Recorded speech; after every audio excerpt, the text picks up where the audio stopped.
Hi friends, welcome to one day vlogs. இப்போ நீங்கள் first time நம்ம சேனலுக்கு வரீங்கன்னா மறக்காமல் நம்ம சேனலை சப்ஸ்கிரைப் பண்ணுங்கள், லைக் பண்ணுங்கள், ஷேர் பண்ணுங்கள், கீழே கமெண்ட் பண்ணுங்கள். வீடியோவை எண்டு வரைக்கும் பாருங்கள். இப்போ பார்த்திங்கன்னா இன்றைக்கி என் ஹஸ்பண்டுக்கு வந்து பர்த்டே. என் பொண்ணு வந்து பயங்கர சர்ப்ரைசிங்காக அவளுக்காக வேண்டி ஒரு ஷர்ட் ஒன்று ஆர்டர் போட்டிருந்தான். அவளோட சேவிங்ஸ் பணத்தில் வச்சு தான் வாங்கி கொடுத்தான். அந்த கிஃப்ட்டை கொண்டு வந்து கொடுத்தோன்னே அவங்க அப்பாவுக்கு செம்ம சர்ப்ரைசிங்காக இருந்துச்சு. ஆனால் இந்த ரேப்பர் ஷீட்லாம் எப்போ வாங்கினான்றதை எனக்கே தெரில. ஏன்னா அடிக்கடி பக்கத்தில் கடை இருக்கனால சும்மா தீனி வாங்க போகிறேன்னு சொல்லிட்டு போவாங்க. அது மாதிரி போயிட்டு ஏதோ ரேப்பர் ஷீட்லாம் வாங்கிட்டு வந்துருப்பா போல இருக்குது. இது வந்து ஃபஸ்ட்டு கிஃப்ட்டு கொடுத்தா. நானும் ஏன்னா சைஸ்லாம் தெரியாதுன்றாலும் நான் தான் சைஸ்லாம் ஆர்டர் போட்டேன் ஷர்ட்டுக்கு. அவளுக்கு பிடிச்ச கலர் அவளே சூஸ் பண்ணி கொடுத்தா அவங்க அப்பாவுக்கு பார்த்தோன்னே இந்த கலர் அவங்க அப்பா கிட்டே இல்லைன்னு பார்த்தோன்னே பிடிச்சி போயிடுச்சு. ரொம்ப ஹாப்பியாகிட்டாங்க. கட்டி பிடிச்சி முத்தம் கொடுத்தாங்க. அப்புறம் பார்த்தா மீசையெல்லாம் குத்துது போப்பா அப்படின்னு சொல்லிட்டு ஓடிட்டான். அப்புறம் ரெண்டாவதாக ஒரு கிஃப்ட் வந்து கொடுத்தா. எனக்கே அது வந்து பயங்கர ஷாக்கிங்காக இருந்துச்சு. அதெல்லாம் எப்போ வாங்கினான்னு கூட எனக்கு தெரில. கடை பக்கத்தில் இருக்கனால அவளோட சேவிங்ஸ் எடுத்து போய் ஓடி போய் வாங்கிட்டு வந்துருப்பா போல இருக்குது. நான் ஏதோ ஸ்நாக்ஸ் வாங்க தான் போகிறோம் அப்படின்னு நான் நினச்சிட்டு இருந்தேன். அது கொடுத்தோன்னே அவங்க அப்பா இன்னும் ஹாப்பி ஆகிட்டாங்க. அதுக்குள்ளே பார்த்திங்கன்னா ஒரு லெட்ரு ஒன்று வச்சுருந்தா. அப்புறம் நிறைய பேப்பர்ஸ்லாம் கட் பண்ணி போட்டு அழகாக டெக்கரேட் பண்ணியிருந்தா. அதுக்குள்ளே பார்த்திங்கன்னா திறந்தோடனே ஒரு கீ செயின் ஒன்று இருந்துச்சு. அதில் வந்து ஹார்ட்டின், அந்த ஹார்ட்டுக்குள்ளே இன்னொரு ஹார்ட்டின் இருக்க மாதிரி இருந்துச்சு. அதுக்கப்புறம் அவங்க அப்பாவுக்கு ஒரு பென் ஒன்று வந்து கிஃப்டாக கொடுத்துருந்தா. அது இல்லாமல் நிறைய சாக்லேட்ஸு, அப்புறம் வந்து பூமர் கொடுத்துருந்தா. ஏன்னா அவங்க அப்பா அடிக்கடி பூமர் சாப்பிட்டுட்டே இருப்பாங்க அப்படின்னு சொல்லிட்டு அவன் பூமர் ஒன்று வந்து கிஃப்டாக கொடுத்தா. இதெல்லாம் எப்போ வாங்கினான்னு எனக்கு சத்தியமாக தெரியல. ரொம்பவே ஹாப்பியாக இருந்துச்சு அந்த மொமெண்ட்டு. அவங்க அப்பா அதெல்லாம் எடுத்த உடனே இது பனியனில் வந்து அப்படியே மாட்டிக்கிட்டாங்க. அவங்க அண்ணன் வந்து டிவி பார்த்துட்டு இருந்தான். இதெல்லாம் பார்க்கறதுக்கு வானே அப்படின்னு சொல்லி அவங்க அண்ணனே வந்து கூட்டிகிட்டு வந்தா. பார்த்தியா, நான் வந்து எங்கள் அப்பாவுக்கு பார்த்தியா எவ்வளோ கிஃப்ட்டு கொடுத்துருக்கேன், பார்த்தியா சாக்லேட்ஸ்லாம் கொடுத்துருக்கேன், ஷர்ட்டு கொடுத்துருக்கேன், நீ என்ன கொடுத்துருக்க அப்படின்னு சொல்லி அவங்க அண்ணன்கிட்ட கேட்டா.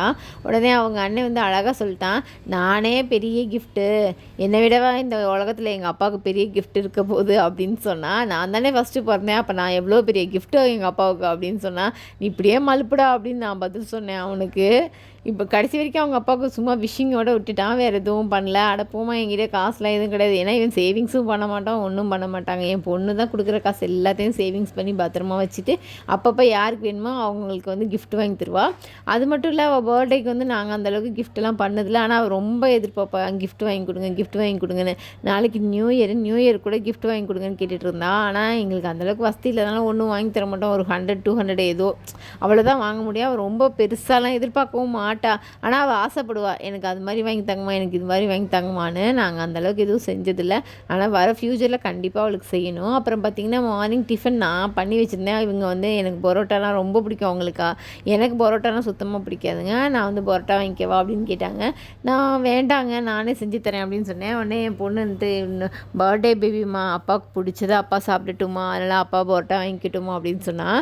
இது பார்த்திங்கன்னா மார்னிங் 8 o'clock எங்கள் வீட்டு பக்கத்தில் இருக்க கடையில் போடுவாங்க பரோட்டா சுண்டல். இது வந்து அவங்களோட ஃபேவரெட்டு. என் பையன் நானும் வாங்கிக்கிறேம்மா அப்படின்னு சொல்லிட்டு அவனும் வாங்கிக்கிட்டான். அவனுக்கு தான் அடித்தது லக்கு அப்படிங்கிற மாதிரி இருந்துச்சு. நானும் என் பொண்ணு வந்து காலையில் டிஃபன் சாப்பிட்டுட்டோம்.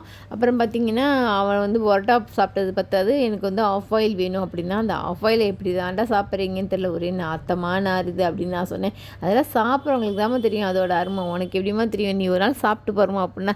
அது கழுவுற எனக்கு தாண்டா தெரியும், அது என்னவா நாரும் அப்படின்னு சொன்னேன். அப்புறம் எப்படி சாப்பிட்ணுன்னு சொல்கிறேன் அப்படின்னு சொல்லிட்டு அதில் ஒரு பரோட்டாவை பிச்சு சுண்டலை வச்சு அதில் ஆஃப் ஆயிலை முக்கி அப்படியே சாப்பிட்டான்.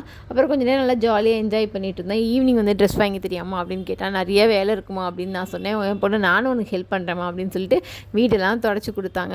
இப்போ ஒரு பக்கம் தொடச்சா நான் ஒரு பக்கம் எடுத்து வச்சுட்டு இருந்தேன். ஏன்னா எங்கள் வீட்டில் எல்லாமே பார்த்திங்கன்னா மோஸ்ட்லி எல்லா ஜாமானும் கீழே தான் இருக்கும்.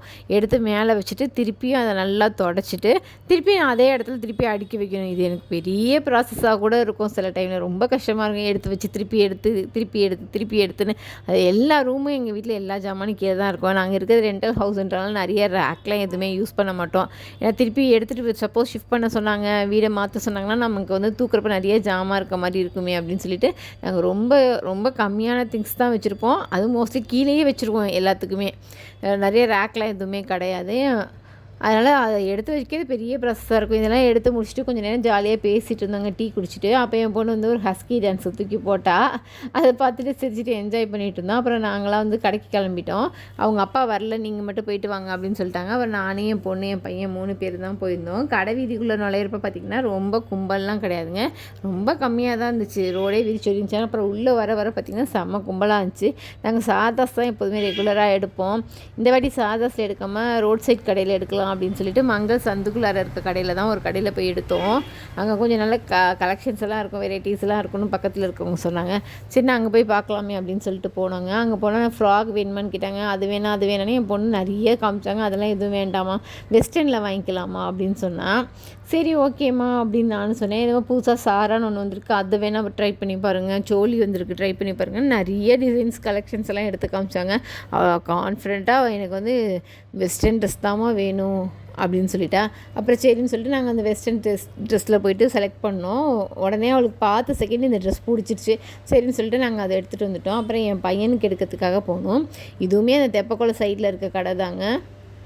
அந்த கடையில் போய்ட்டு அவனுக்கு எடுக்கிறோம் ரொம்ப நேரம் ஆக்கிட்டே இருக்கிறான். ஏன்னா இவளுக்கு நானும் அவளும் சேர்ந்து சூஸ் பண்ணுவோம், டக்குன்னு எடுத்தாச்சு. இவனுக்கு வந்து அப்படி கிடையாது. இவன் வந்து நானே எடுப்பேன், எனக்கு பிடிச்ச மாதிரி எடுப்பேன், அப்படி எடுப்பேன் இப்படி எடுப்பேன். எனக்கு தூக்கமே வந்துருச்சுங்க கடையில், அவ்வளோ நேரம் ஆயிடுச்சு. பார்த்துட்டே இருந்தேன், இவங்க எடுக்கிற மாதிரியே தெரிலடா அப்படிங்கிற மாதிரி இருந்துச்சு. அப்புறம் நானே கூட எந்திரிச்சு போயிட்டு இது நல்லா இருக்குது தம்பி, இது நல்லா இருக்குது தம்பின்னு அப்படியே காம்ப்ரமைஸ் பண்ணி ஒரு 2 டிஷர்ட்டை எடுத்துகிட்டு வந்துட்டோங்க. வரப்போ பார்த்தீங்கன்னா வீட்டுக்குள்ளே நுழைஞ்சோடனே வாங்க டிஃபன் செஞ்சு தரேன்னு கோதுமை மாவு தோசை தரேன்னு. அவங்க இல்லை எனக்கு வேண்டாமா கடையில் வாங்கித்தாம்மா அப்படின்னா, நீ சட்னி அரைச்சி ஊற்றுறதுக்குலாம் டைம் ஆயிருமா அப்படின்னா, சரி வாங்கன்னு சொல்லிட்டு நாங்கள் நேராக ஹோட்டலுக்கு போயிட்டோங்க, பக்கத்தில் இருந்த கடைக்கு. அங்கே பார்த்திங்கன்னா நானும் பன்னீர் பட்டர் மசாலா தான் வந்து ஆர்டர் பண்ணியிருந்தோம். ஆளுக்கு 2 நான். ஆனால் பன்னீர் பட்டர் மசாலா வந்து 1 தாங்க வாங்கியிருந்தோம். அந்த ஒன்றே வாங்க வச்சு அட்ஜஸ்ட் பண்ணி எல்லோரும் சாப்பிட்டுட்டோம். சாப்பிட்டு முடிச்சுட்டு நாங்கள் வீட்டுக்கு வந்துட்டோம். வீட்டுக்கு வந்தோடனே 2 பேருக்கும் பிளானு 12 o'clock வரைக்கும் எப்படியாச்சும் முழிச்சிருந்து இந்த கேக்கை நம்ம கட் பண்ணியே தீரணும். அதுக்குள்ளே அவங்க அப்பா கேக் வாங்கி வச்சுருந்தாங்க, கட் பண்ணியே தீரணும் அப்படின்னு சொல்லிட்டு இருந்தாங்க.